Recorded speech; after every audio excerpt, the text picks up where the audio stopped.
রেখার সেই সাহসী স্বীকারোক্তি এক অপূর্ণ গল্পের শুরু। তাহলে ভিডিওটি স্কিপ না করে দেখতে থাকুন। ভালো লাগলে পেজটি ফলো করুন, অন্যকে জানাতে চাইলে শেয়ার করুন। চলেন রেখার অপূর্ণ ভালোবাসার গল্পটি শুনে আসি। বলিউডের ইতিহাসে সবচেয়ে চর্চিত এবং রহস্যময় জুটিটির নাম কি ছিল সবাই তো জানেন, অমিতাভ বচ্চন এবং রেখা।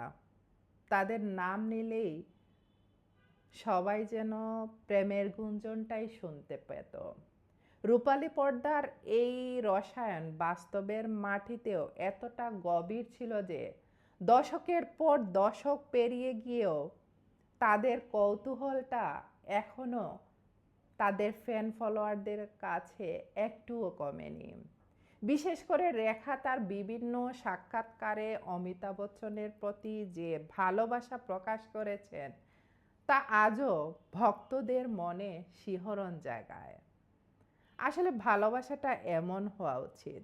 রেখা তার কালজয়ী সেই সাক্ষাৎকারে বলেছিলেন, পুরো বিশ্ব যেখানে তাকে ভালোবাসে, আমি কেন নয়। 2004 সালে সিমি গারওয়ালের টক শোতে রেখাকে যখন প্রশ্ন করা হয়েছিল তিনি অমিতাভ বচ্চনের প্রেমে পড়েছিলেন কিনা, রেখা এক মুহূর্ত সময় না নিয়ে উত্তর দিয়েছিলেন, এটা তো খুব সাধারণ প্রশ্ন।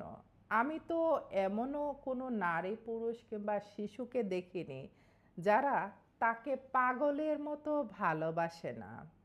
তাহলে আমার উপর কেন এত অপবাদ দেয়া হয়? আমি কি মানুষ নই? আমি কেন তার প্রেমে পড়ব না?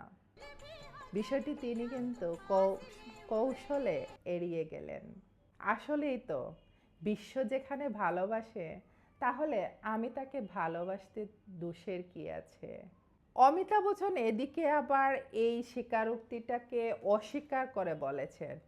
তিনি এক প্রসঙ্গে 1984 সালে ফিল্মফেয়ার ম্যাগাজিনে দেয়া সাক্ষাৎকারে একটা মন্তব্য করেছিলেন।